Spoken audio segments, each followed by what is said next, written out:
حضرات گرامی، آج ماہ رجب کی 19 تاریخ اور ماہ مارچ کی 5 تاریخ سن 2021 شہری جامع مسجد تھانے والی شاہرباد میں جمعۃ المبارک کے موقع پر آپ تشریف فرمائیں۔ تو آج کے چند لمحات کے اندر بھی معراج نبی صلی اللہ علیہ وسلم کے حوالے سے کچھ گزارشات عرض کرنا چاہتا ہوں۔ حضرات گرامی، گزشتہ جمعہ میں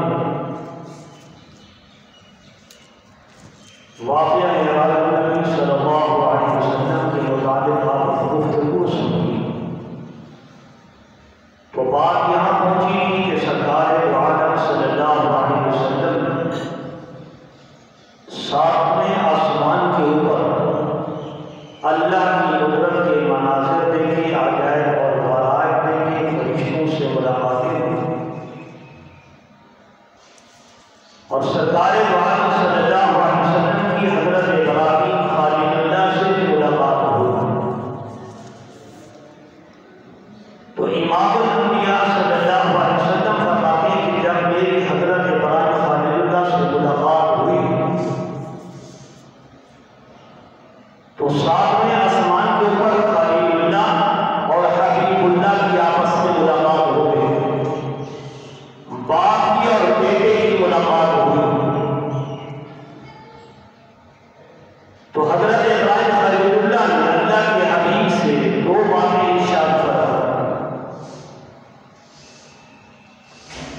اس ملاقات کے اندر حضرت ابراہیم خلیل اللہ نے ایک بات یہ فرمائی کہ اے میرے محبوب، اے امام الانبیاء، میری طرف سے اپنی امت کو سلام پہنچا دینا۔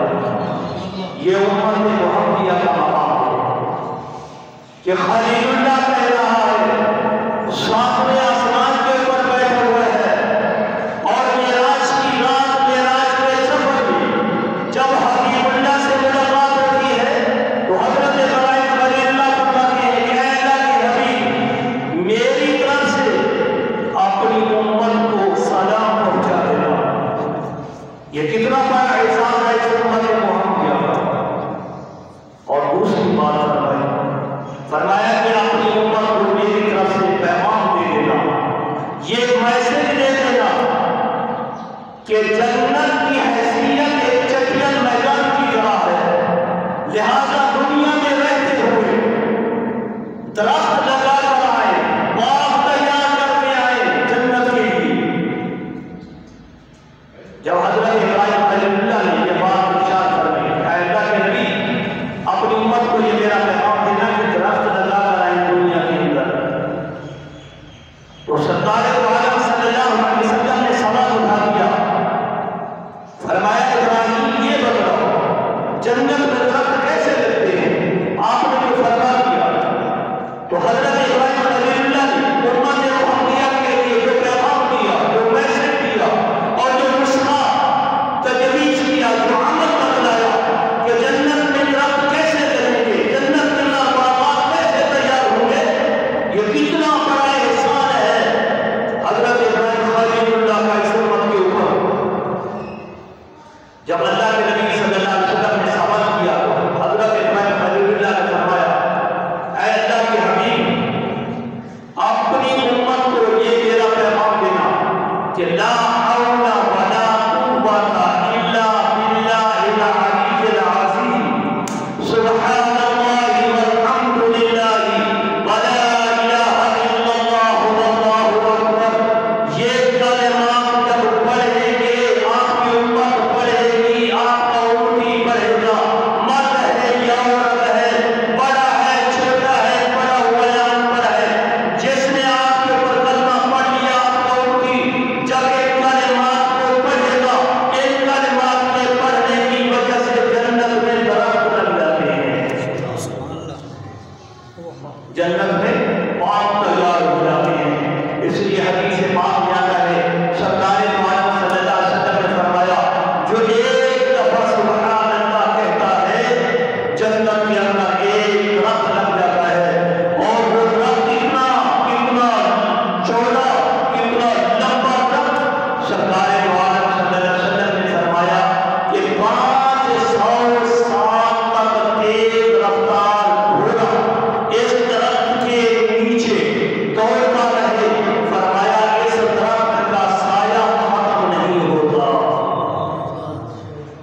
تو میں نے حضرت جبرائیل سے پوچھا جبرائیل یہ منظر کیا ہے؟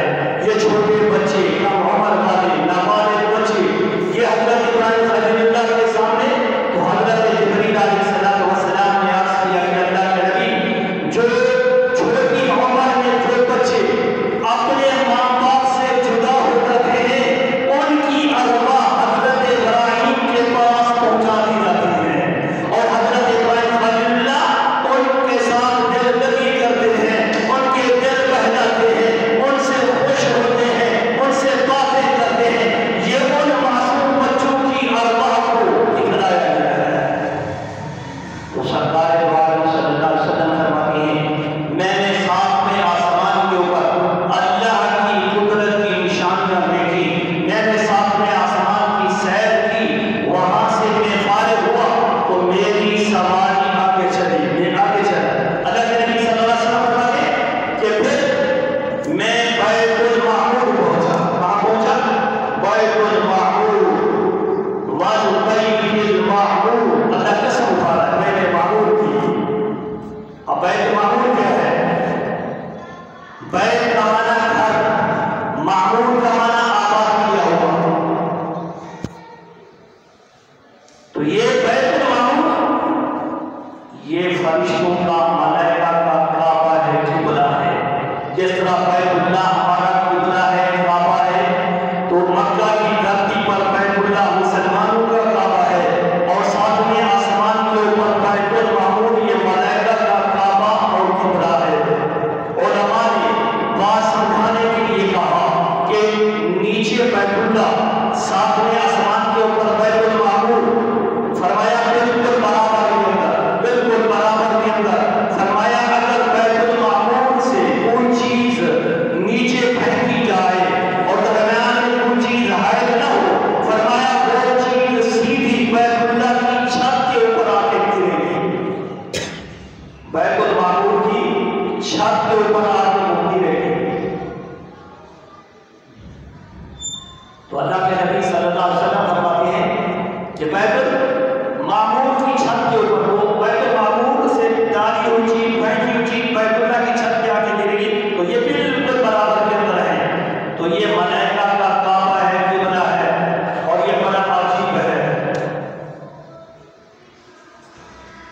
سرکار دو عالم صلی اللہ علیہ وسلم بیت المعمور کے متعلق فرماتے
2 رکعت نماز پڑھیں بیت المعمور کے اندر.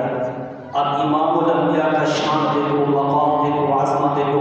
حضرت جبرائیل علیہ السلام نے عرض کیا کہ نبی آپ یہاں فرشتوں کی کیا کریں؟ امامت کریں. ساتوں آسمانوں کے فرشتوں نے سرکار عالم صلی اللہ علیہ وسلم کے پیچھے بیت المعمور کے اندر اقتدا کی نماز پڑھی. ملائکہ مقتدی بنے، آمنہ کلام امام بنا، امام الملائکہ، امام الملائکہ.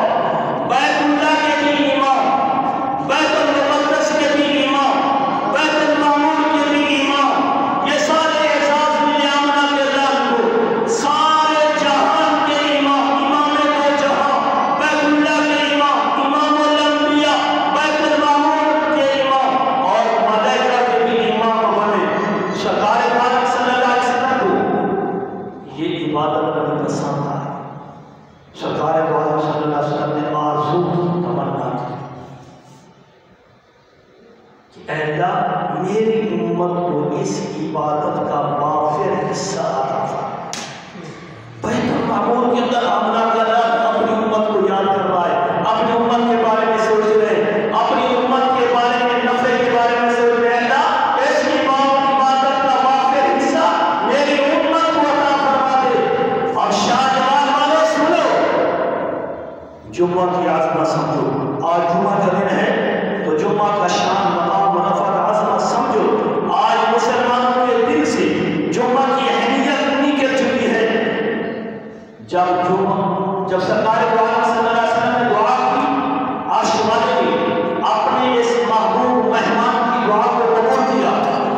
عرش والے نے امت محمدیہ کے لیے جمعہ کا دن مقرر فرما دیا. جمعہ کا دن مقرر ہو گیا. جب جمعہ کا دن آتا ہے تو بیت المعمور کے اندر فرشتے جمع ہوتے ہیں. بیت المعمور کے اندر فرشتے جمع ہوتے ہیں. حضرت جبرائیل مینار پہ کھڑے ہو کر اذان دیتے ہیں. حضرت اسرافیل جمعہ کا خطبہ منبر پر پڑھتے ہیں اور حضرت میکائیل نماز جمعہ کی امامت کراتے ہیں. یہی نقشہ ہے. جس طرح ہم جمعہ کے دن لوگ جمع ہوتے ہیں، منبر بھی ہے، اذان بھی ہے، خطبہ بھی ہے، نماز بھی ہے. یہی منظر بیت المعمور اندر ہر جمعہ کے دن فرشتے جمع ہوتے ہیں. حضرت جبرائیل مؤذن بنتا ہے اور حضرت اسرافیل خطبہ پڑھتا ہے منبر پہ اور حضرت میکائیل نماز جمعہ کی امامت کراتے ہیں. جب نماز جمعہ سے فارغ ہو جاتے ہیں، اب سنو اس امت محمدیہ کا مقام بھی سنو اور یہ نماز جمعہ کا نقشہ دیکھو، عظمت دیکھو، شان اور مقام دیکھو. بیت المعمور ربی کا اعلیٰ مقام ہے جس کی اللہ تصویر اٹھا رہا ہے، جو ملائکہ کا بیت کعبہ اور قبلہ ہے. وہاں نماز جمعہ ادا ہو رہی ہے اور جبرائیل جیسا نوری مخلوق کا سردار روزہ بنا ہوا ہے اور حضرت اسرافیل خطبہ دے رہا ہے اور حضرت میکائیل نماز جمعہ کی امامت کرا رہے ہیں. جب نماز جمعہ سے فارغ ہوتے ہیں تو حضرت جبرائیل اعلان کرتا ہے. حضرت جبرائیل کہتا ہے اے اللہ میں نے اپنی آذان کا ثواب امت محمدیہ کو بخش دیا ہے. پھر حضرت اسرافیل کہتا ہے اے اللہ میں نے اپنے خطبے کا ثواب امت محمدیہ کو بخش دیا ہے. پھر اسرافیل بول پڑتا ہے. حضرت اسرافیل کہتا ہے اے اللہ میں نے جمعہ کی نماز کا ثواب امت محمدیہ کو بخش دیا ہے. پھر سارے فرشتے بول پڑتے ہیں اور فرشتے کہتے ہیں اے اللہ ہم نے اپنی نماز جمعہ کا ثواب امت محمدیہ کو بخش دیا ہے. اتنا بڑا مقام ہے نماز جمعہ کا اور یہ ہر جمعہ کو امت محمدیہ کو جی فرشتوں کے جمعہ کا نماز جمعہ کا ثواب، خطبے کا ثواب اور اذان جمعہ کا ثواب اس امت محمدیہ کو عطا کرتے ہیں. تو سرکار عالم صلی اللہ علیہ وسلم فرماتے ہیں میں نے بیت المعمور کی سیر کی اور اللہ کی قدرت کی نشانیاں میں نے بیت المعمور کے اندر دیکھی. میں وہاں سے فارغ ہوا، پھر میں نے وہاں ساتویں آسمان کے اوپر اللہ کے نبی صلی اللہ علیہ وسلم فرماتے ہیں کہ میں نے ایک نہر دیکھی جو یاقوت اور زمرد کے سنگریزوں پر جاری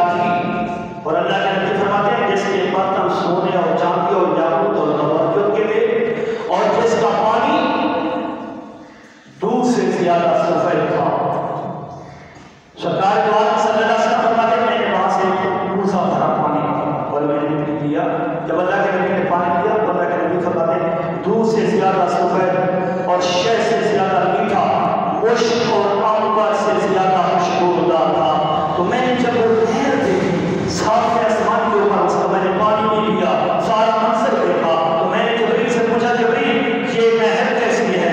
تو حضرت جبریل ریاست کیا کہتے ہیں نبی یہ حوض کوثر ہے۔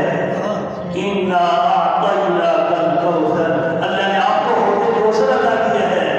آمنہ کے لال نے معراج کے سفر میں حوض کوثر کا جام پیا، اور حوض کوثر کا منظر آمنہ کے لال نے اپنے آنکھ سے دیکھا۔ سرکار دو عالم صلی اللہ علیہ وسلم فرماتے ہیں کہ میں سے پھر وہاں سے آگے چلا، میری سواری بڑی دھوم دھام سے اور بڑی شان و ذوق سے سدرۃ المنتہا پر پہنچی۔ سدرۃ، اللہ کے نبی صلی اللہ علیہ وسلم فرماتے ہیں جب میں سدرۃ المنتہا پر پہنچا تو پھر وہاں میں نے اللہ کی قدرت کی نشانیاں دیکھی۔ اللہ، اب سدرۃ کیا چیز ہے؟ سدرۃ کا مصور منظر کیا ہے؟ وَلَقَدْ رَآهُ نَزْلَةً أُخْرَىٰ عِندَ سِدْرَةِ الْمُنتَهَىٰ عِندَهَا جَنَّةُ الْمَأْوَىٰ إِذْ يَغْشَى السِّدْرَةَ مَا يَغْشَىٰ مَا زَاغَ الْبَصَرُ وَمَا طَغَىٰ لَقَدْ رَأَىٰ مِنْ آيَاتِ رَبِّهِ الْكُبْرَىٰ۔ اللہ، سدرہ، اللہ کے نبی نے اس کی وضاحت کر دی۔ سدرہ کہتی ہیں بیری کے درخت، سدرہ کہتے ہیں بیری کا درخت، اور منتہا کی انتہا کو کہتے ہیں سدرۃ المنتہا۔ یہ انتہا کا مقام ہے، یہ انتہا کی جگہ ہے۔ حضرت جبریل کی بھی وہاں انتہا ہو گئی، اور تمام فرشتوں کی وہاں انتہا، اور انسانی اعمال کی بھی وہاں انتہا، براق کی بھی وہاں انتہا۔ جبریل بھی رک گیا، جبریل کی منزل بھی ختم ہو گئی، تو جبریل کی پرواز بھی ختم ہو گئی، براق کی پرواز بھی ختم ہو گئی، تو انسانی اعمال کی پرواز بھی وہاں تک، فرشتوں کی پرواز بھی وہاں تک، جبریل کی پرواز بھی وہاں تک، اور براق کی پرواز بھی وہاں تک۔ سارے فرشتے وہاں رک جاتے ہیں، جبریل بھی وہاں رک گیا، براق بھی یہاں رک گئی، ہر چیز کی وہاں انتہا ہوتی ہے، اور آمنہ کے لال کی وہاں سے ابتدا ہوتی ہے۔ جبریل کی انتہا، جبریل کی پرواز ختم، آمنہ کے لال کی پرواز آگے شروع ہو گئی، براق کی پرواز ختم ہو گئی، آمنہ کے لال کی پرواز آگے شروع ہو گئی۔ اللہ جبریل وہاں رک گیا، براق بھی رک گئی۔ اللہ کے نبی نے فرمایا جبریل تو میرا دوست ہے، تو میرا یار ہے، تو میرا رفیق سفر ہے، ہم سفر ہے، تو میرے ساتھ بے وفائی کر رہا ہے، یار یار کو تو نہیں چھوڑا کرتا، تو مجھے کیوں چھوڑ رہا ہے؟ اللہ اکبر کبیرہ۔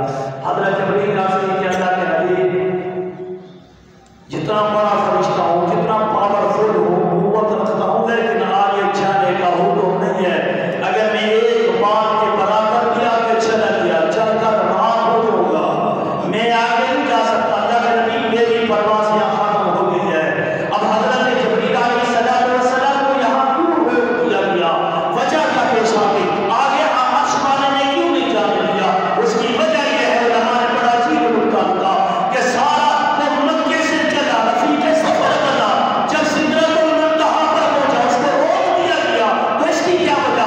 اس لیے کہ آگے کا جو راستہ تھا وہ عام راستہ نہیں تھا، وہ شارع عام نہیں تھی، وہ صرف محبوب کا راستہ تھا، وہ راستہ صرف محبوب کے لیے بنایا گیا، اس لیے جبریل کو آگے جانے کی اجازت نہیں تھی۔ لکھا ہوتا ہے کہ یہ شارع عام نہیں ہے، یہاں آدمی نہیں جا سکتا، یہاں سے خاص آدمی کا گزر ہوگا، تو وہ خاص راستہ تھا جو محبوب کے لیے طے ہوا، اس لیے جبریل کو سدرۃ المنتہا کے اوپر روک دیا گیا کہ تیری پرواز یہاں ختم، آمنہ کے لال کی پرواز شروع ہے۔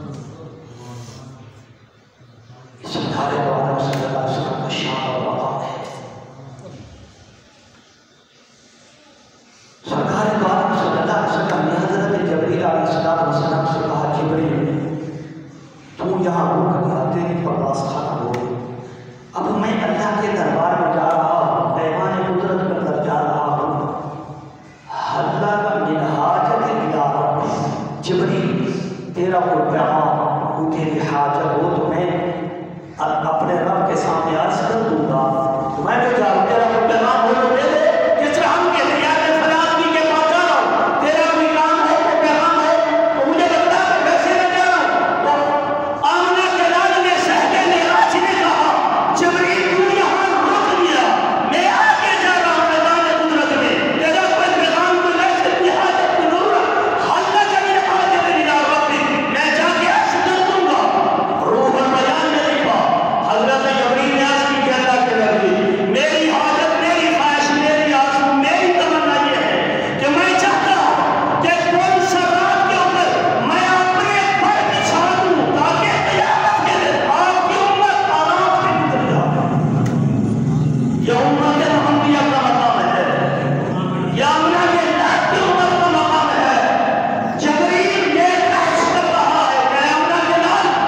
استحال کیا. جب آمنہ کا نئے ایوان قدرت میں پہنچے درخواست اڑتے ہو گئی, منظور کروا دیا آمنہ کے لالا نے. جب قیامت کا منظر قائم ہوگا جبریل پور سرات کے اوپر اپنے پر بچھے گا اور امت محمدیہ بجلی کی رفتار کی طرح وہاں سے گزر دے گی. کتنا بڑا یہ مقام امت محمدیہ کو ملا ہے تو اللہ کے حبیب کی وجہ سے مل رہا ہے. جبریل پر بچھانے کی جو خواہش اور تمنا کر رہا ہے یہ آمنہ کے لائق کی وجہ سے ہے. اس امت کو جو مقام ملا سرکار دو عالم صلی اللہ علیہ وسلم کی وجہ سے ملا ہے. سرکار دو عالم صلی اللہ علیہ وسلم فرماتے ہیں تو سدرات بیری کے درخت کو منتہا انتہا ہر چیز کی وہاں انتہا ہوگی آمنہ کے درخت کی انتہا. سرکار دو عالم صلی اللہ علیہ وسلم فرماتے ہیں میں نے بیری کو جب سدرت کو دیکھا فرمایا مشرق سے لے کر مغرب تک شمال سے لے کر جنوب تک پھیلا ہوا یہ درخت تھا. 14 طبق کے اوپر چھایا ہوا اتنا بڑا درخت. اللہ کے نبی فرماتے ہیں کہ اگر تم اس درخت کی چوٹی تک پہنچنا چاہو 50,000 سال تمہارے لگ جائیں گے. 50,000 سال تمہارے لگ جائیں گے اس درخت کی چوٹی تک پہنچنے کے لیے. اتنا بڑا درخت تھا. اور اللہ کے نبی صلی اللہ علیہ وسلم فرماتے ہیں اس کا پتا ہاتھی کے کانوں جیسا تھا اور اس کا پھل مٹکے کی طرح تھا. ہر پتے کے اوپر فرشتہ بیٹھا ہوا تھا جو اللہ کا ذکر و تسبیح کر رہا تھا اور اللہ کے نور نے اس درخت کو ڈھانپا ہوا تھا. اور اللہ کے نبی صلی اللہ علیہ وسلم فرماتے ہیں اس سدرا درخت کی اجازت چھٹے آسمان کے اندر ہے. اللہ چھٹے آسمان کے اندر. اور آمنہ کے لال فرماتی ہیں کہ اس کا جو تنا تھا سدرا درخت کا تنا یہ سونے کا بنا ہوا تھا اور اس کی بات شان مرغلین کی تھی, بات یاقوت کی تھی, بات زمرد کی اس کی شان کی. سرکار دو عالم صلی اللہ علیہ وسلم نے اس درخت کا یہ حلیہ بیان فرمایا. کتنا بڑا درخت.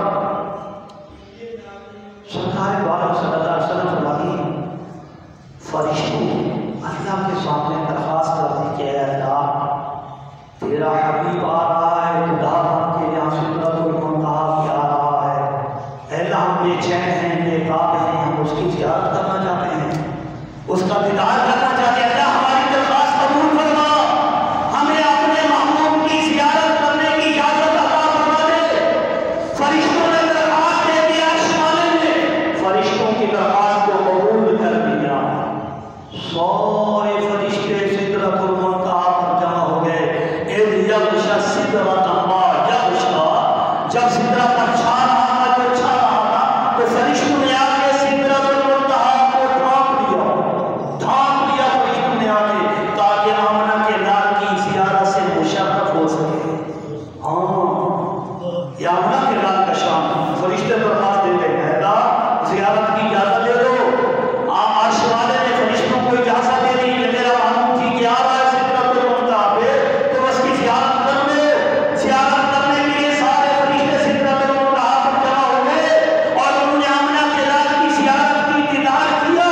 جب دیدار سے فارغ ہو گئے تو حضرت جبرائیل نے عرض کی کہ اللہ کے نبی یہاں 2 رکعت نماز پڑھا دو تاکہ یہ جگہ بھی بابرکت ہو جائے. آمنہ کے لال نے سدرۃ المنتہا پر فرشتوں کو 2 رکعت نماز پڑھائی تو سدرۃ المنتہا کے اوپر بھی امام پڑھے.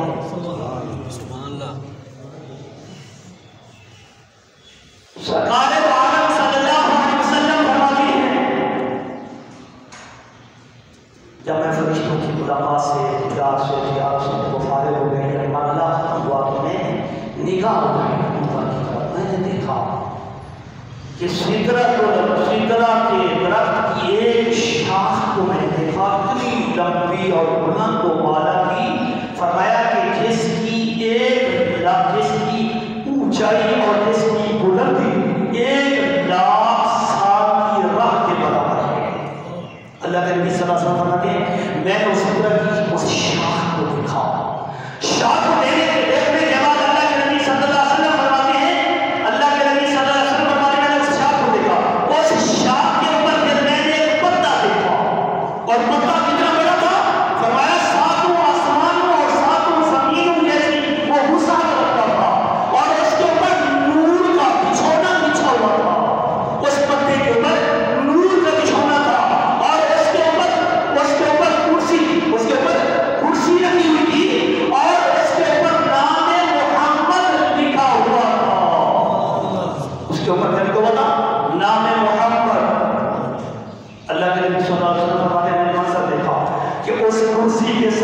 40,000 فرشتے بیٹھے تھے جو تورات کی تلاوت کر رہے تھے، اور کرسی کے پیچھے بھی 40,000 فرشتے بیٹھے ہوئے تھے، انجیل کی تلاوت کر رہے تھے۔ ایک طرف جو فرشتے 40,000 بیٹھے تھے وہ زبور کی تلاوت کر رہے تھے، جو بیک طرف فرشتے بیٹھے ہوئے تھے 40,000 وہ قرآن کی تلاوت کر رہے تھے۔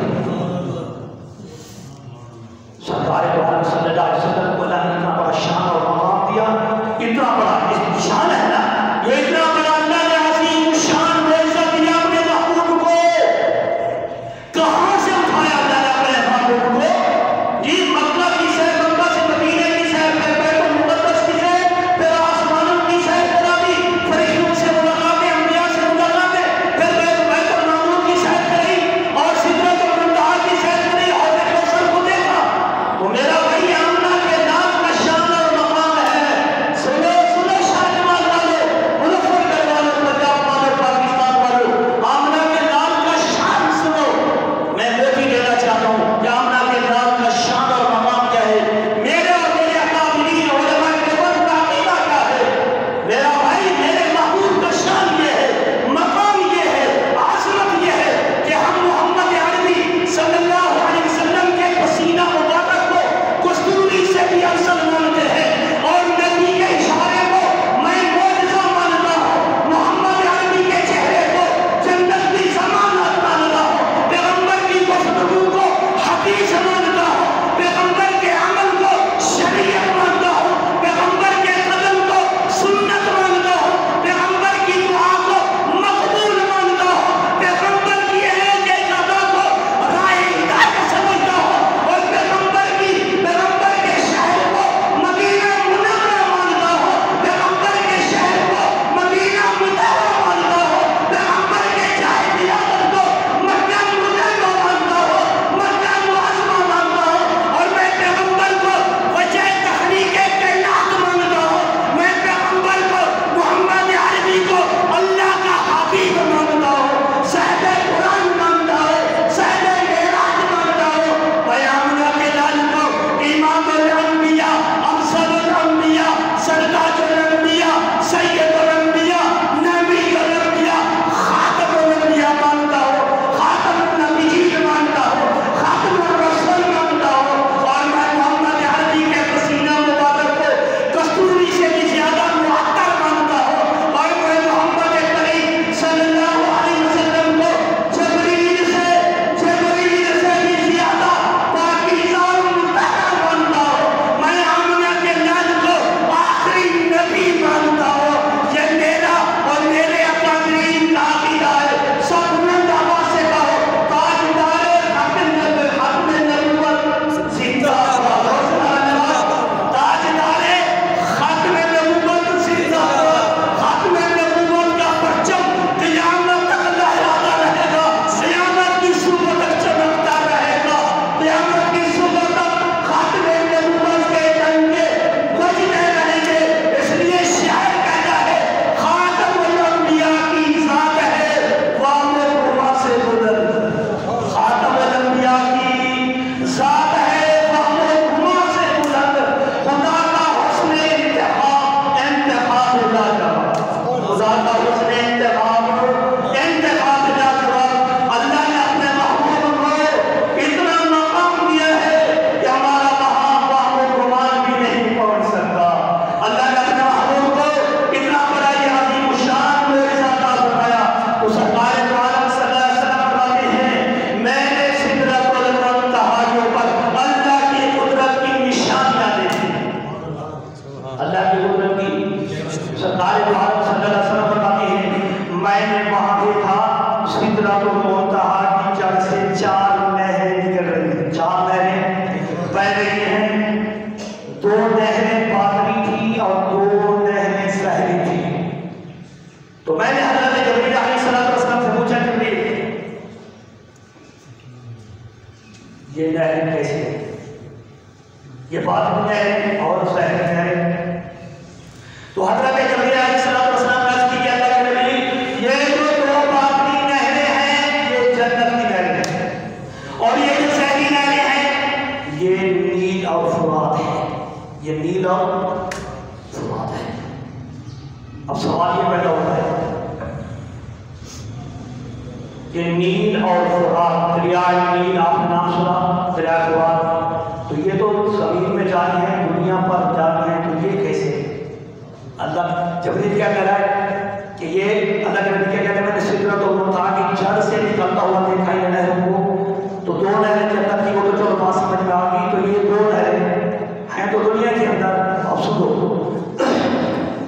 اب یہ سوال پیدا ہوتا ہے کہ یہ زمین میں دنیا میں جاری کیسے ہیں اور یہ سدرۃ المنتہا سے کیسے نکل رہی ہے، سدرۃ المنتہا سے کیسے نکل رہی ہے؟ تو میرا بھائی اصل ان کا مرکز اور منبع اور چشمہ اور بہانہ اور محور وہ سدرۃ المنتہا ہے۔ وہ کیا ہے؟ سدرۃ المنتہا ہے۔ اس کی مثال یوں سمجھو، جس طرح سورج چوتھے آسمان پر ہے، چوتھے آسمان پر سورج ہے اور اس کی حرارت زمین پر آ رہی ہے، اس کی حرارت زمین پر آ رہی ہے، تو اسی طرح ان کا مرکز اور منبع اور بہانہ تو سدرۃ المنتہا ہے، نیل کی اور فرات کی، لیکن جاری زمین پر ہے، جاری زمین کے اوپر ہے۔ اس لیے علماء نے لکھا ہے، کتابوں کے اندر بڑی عجیب بات لکھی ہے، اسی بات کی تائید کرتے ہوئے بہت پرانا معاملہ پیش آیا تھا۔ اسی دریائے فرات کے اندر ایک انار بہتا ہوا پکڑا گیا، دریائے فرات کے اندر کیا چلا تھا؟ انار دریائے فرات کے اندر بہہ رہا تھا، اس کو جب پکڑا گیا تو وہ اونٹ کے برابر تھا، اونٹ کے برابر وہ انار تھا، یہ اللہ کی قدرت ہے۔ اس لیے علماء کہتے ہیں وہ بہشت کا انار تھا۔ تو یہ اس بات کی تائید ہو گئی کہ یہ دریائے فرات کا اصل مرکز اور منبع کہاں سے ہے؟ سدرۃ المنتہا ہے۔ تو وہ اونٹ کے برابر انار تھا، تو علماء فرماتے ہیں وہ بہشت کا انار تھا۔ اللہ تو قدرت رکھتا ہے نا، اللہ جو چاہے کر سکتا ہے، جو چاہے دکھا سکتا ہے۔ اور پھر دوسری بات یہ ہے کہ اصل مرکز اور منبع تو ان کا سدرۃ المنتہا ہے، دریائے فرات کا اور دریائے نیل کا، لیکن زمین کے اندر ان کو امانتاً اور ودیعتاً رکھا گیا ہے۔ وَأَنزَلْنَا مِنَ السَّمَاءِ مَاءً بِقَدَرٍ فَأَسْكَنَّاهُ فِي الْأَرْضِ وَإِنَّا عَلَىٰ ذَهَابٍ بِهِ لَقَادِرُونَ۔ اللہ فرماتے ہیں ہم نے آسمان سے پانی کو ایک اندازے کے مطابق اتار دیا، پھر ہم نے اس کو زمین کے اوپر پھیلا دیا، اور اللہ فرماتے ہیں ہم اس کو لے جانے پر قدرت رکھتے ہیں۔ تو اللہ سب کچھ کر سکتا ہے، اللہ کے لیے کوئی مشکل نہیں ہے۔ تو اللہ کے نبی صلی اللہ علیہ وسلم فرماتے ہیں میں نے سدرۃ المنتہا کے اوپر یہ 4 نہریں دیکھی، ان کا منظر دیکھا۔ اس کے بعد اللہ کے نبی صلی اللہ علیہ وسلم فرماتے ہیں کہ سدرۃ المنتہا کے بعد میں ایک پردے کے پاس پہنچا، ایک حجاب کے پاس پہنچا، ایک پردے کے پاس پہنچا، تو حضرت جبریل علیہ السلام نے اس پردے کو ہلایا، پردے کو ہلایا۔ جب پردے کو حضرت جبریل علیہ السلام نے ہلایا تو اندر پردے سے حجاب سے آواز آئی کہ من انت؟ تو حضرت جبریل نے عرض کی کہ انا جبرائیل و معی محمد، میں جبریل ہوں اور میرے ساتھ محمد عربی صلی اللہ علیہ وسلم ہیں۔ تو اندر سے آواز آئی، پردے سے سوال و جواب ہوا۔ اس کے بعد اللہ کے نبی فرماتے ہیں اس پردے سے، اس حجاب سے پھر آواز آئی۔ کیا آواز آئی؟ اس حجاب سے، پردے سے آواز آئی اللہ اکبر، اللہ اکبر۔ پھر آواز آئی اشہد ان لا الہ الا اللہ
سرکار دو عالم صلی اللہ علیہ وسلم فرماتے ہیں جب یہ مطلب میں نے دیکھ لیا وہاں سے میں فارغ ہوا تو پھر میرے سامنے جنت کو پیش کیا، میں نے جنت کی سیر کہ نوریہ من آیاتنا، اللہ فرماتا ہم نے محبوب کو سیر اس لیے کری کہ ہم اپنی قدرت کی نشانیاں دکھانا چاہتے ہیں۔ لقد رأى من آیات ربه الكبریٰ، عاشق والے نے اپنے محبوب کو بڑی بڑی قدرت کی نشانیاں دکھی اپنے، تو سرکار دو عالم صلی اللہ علیہ وسلم فرماتے ہیں کہ جنت میرے سامنے پیش کیا، کیا میں نے جنت کی سیر کی، جنت کا وزٹ کیا، تو اللہ کے نبی فرماتے ہیں جنت کے جو گنبد تھے وہ موتی کے بنے ہوئے تھے اور مٹی جو ہے گوشت اور عنبر سے بنی ہوئی تھی، تو اللہ کے نبی صلی اللہ علیہ وسلم نے جنت کا منظر دیکھا، وزٹ کیا، سیر کی، شہر و تفریح کی، سب کچھ آمنہ کے رات کو جنت کا پس منظر دکھا دیا گیا۔ تو سرکار دو عالم صلی اللہ علیہ وسلم فرماتے ہیں جنت کی سیر سے جب میں فارغ ہوا تو پھر میرے سامنے، اب دیکھو اللہ کے نبی، اب یہاں نقطہ سمجھو، اللہ کے نبی نے جنت کی سیر کی، جنت میں رہے یا واپس آ گئے؟ بولو واپس آئے نا، اب یہاں نقطہ سمجھو، حضرت ابلیس علیہ السلام کو جب اللہ نے آسمان کے اوپر اٹھایا جنت کے اندر بھیج دیا تو حضرت ابلیس نے جب جنت کو دیکھا تو واپس نہیں آئے، جنت کو جب دیکھا حضرت ابلیس علیہ السلام نے پھر واپس جنت سے نہیں آئے، جنت کے ہو کے رہ گئے، حضرت عیسیٰ علیہ السلام کو اللہ نے آسمانوں پر اٹھایا، جنت کو دیکھا، حضرت عیسیٰ نے جنت کو دیکھنے کے بعد واپس نہیں ہوئے، وہیں کے رہ گئے، آمنہ کے لال نے معراج کی رات میں، معراج کے سفر میں جنت کے ایک ایک گوشے کو دیکھا، جنت کے ایک ایک منظر کو دیکھنے کے بعد آمنہ کے لال وہاں نہیں رہے، واپس آ گئے۔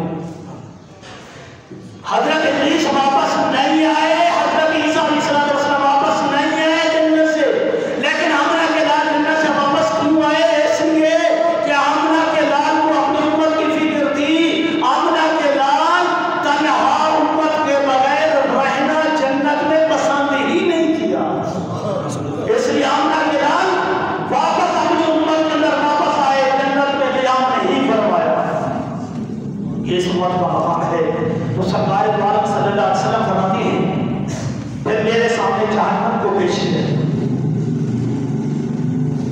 میں نے جہنم کو بھی دیکھا، آمنہ کے لال نے جنت کو بھی دیکھا، جہنم کو بھی دیکھا، تو سرکار دو عالم صلی اللہ علیہ وسلم فرماتے ہیں کہ جہنم یہ ساتوں زمینوں کے پیچھے ہے۔ ہاں جہنم، ہاں ہم اوپر ہیں بھائی، جہنم جو ہے یہ ساتوں زمینوں کے نیچے ہے، اور عرش والے نے اپنے محبوب کو جہنم دکھلائی، سارے حجابات پردے رکاوٹیں اللہ نے ہٹا دی، عرش والے نے جہنم کو دیکھا، سب کچھ دیکھا، سب کو دیکھنے کے بعد سرکار دو عالم صلی اللہ علیہ وسلم فرماتے ہیں وہاں جو فرشتہ کھڑا ہوا تھا نگران، میں نے اسے سلام کیا، سلام کیا، مجھے جواب دیا، لیکن اس کے بعد اس نے میرے ساتھ کوئی گفتگو، کوئی بات، کوئی مبارکباد کچھ بھی نہیں کیا، تو میں نے جبریل سے کہا جبریل یہ کیا معاملہ ہے؟ جہاں میں لیا فرشتوں سے ملاقات ہوئی، مجھے انہوں نے ویلکم کہا، خراج تحسین پیش کیا، مجھے مبارکبادیاں دی اور خوش گپی کی، میرے ساتھ باتیں کی، بڑے خوش ہوئے، لیکن اس نے وہ سلام کا جواب دیا اور ایک طرف ہو گیا، تو معاملہ کیا ہے؟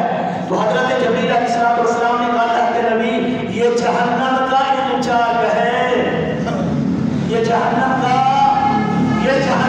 انچارج ہے، اور جب سے اللہ نے اس کو پیدا کیا ہے نہ یہ کسی سے کے سامنے ہنسا ہے، نہ کسی کے سامنے مسکرایا ہے، اس کی ڈیوٹی بڑی سخت ہے۔ اللہ نے فرشتہ بھی اللہ نے فرق پڑا، تو فرشتہ تھا، عجیب فرشتہ تھا، ہے کوئی اللہ کے نبی صلی اللہ علیہ وسلم فرماتے ہیں میں نے معراج کے سفر میں